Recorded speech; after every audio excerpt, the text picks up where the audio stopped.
My refrigerator shelves broke. I look at the replacement parts, and they were between $200 and $300 each for a refrigerator shelf.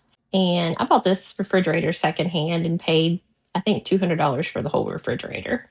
It's not in me to pay $300 for a broken shelf. So I fixed them for a fraction of the cost.